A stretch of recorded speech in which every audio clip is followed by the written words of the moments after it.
here with Sarah Herrlinger, the head of accessibility at Apple. We're currently celebrating the 50th anniversary of Apple and their long-standing commitment to accessibility. So I have just a few questions to ask Sarah. So Apple has a long-standing commitment to accessibility and disability inclusion overall. What do you think made this commitment click, so to say, at the company, and why does Apple just get it? Yeah, oh goodness.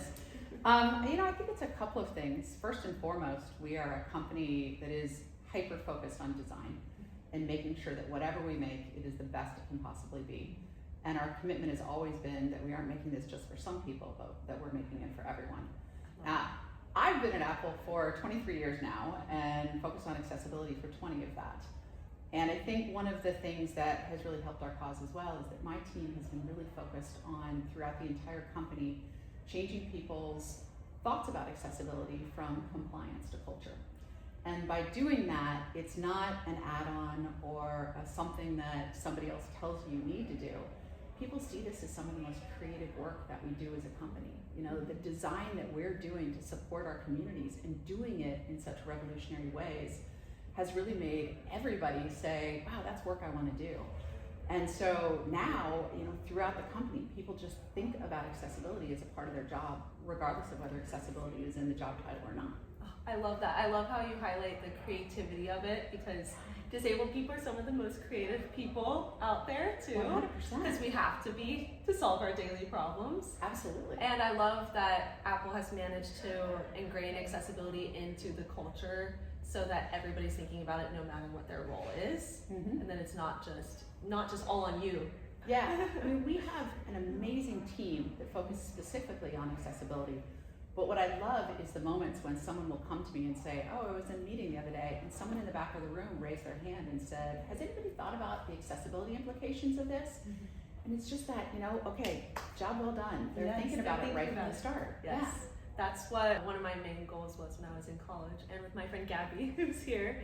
She's happy to hear that that's what Apple's doing, because that's what we wanted to get people to do, like the administrations, to think about accessibility. So I love that. So building off of that, in your opinion, what's the best way to get other companies on board to be accessibility champions? Like, how can they follow Apple's example? Yeah, I think the main thing really is to make it a part of your culture.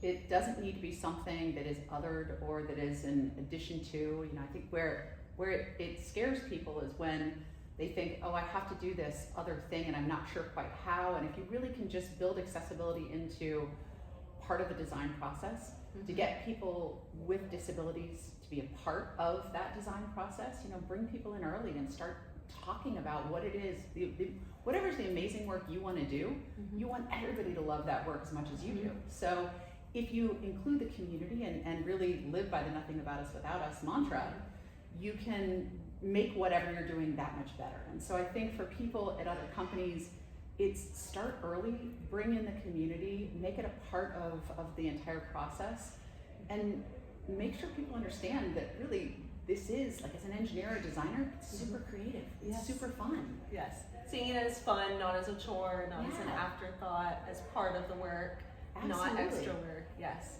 I love it. I just think Apple does everything so well. And just as somebody who loves Apple products, I am biased, but just even when I receive a new product and I can open it by myself, I don't have to ask for help, like, that's huge. And not everybody considers, packaging as part of accessibility. And so just those little things being part of accessibility at Apple means a lot to me as a disabled consumer. So I think Apple set a great example for other companies to follow. Well, thank you, yes. For us, I think we don't ever see the processes being done. It's not just put it in a product, to your point, it's put it in the packaging for the product. If you're going to launch the product, did you make the event where you're going to launch it accessible? Did you make the invite that you send out for the event accessible?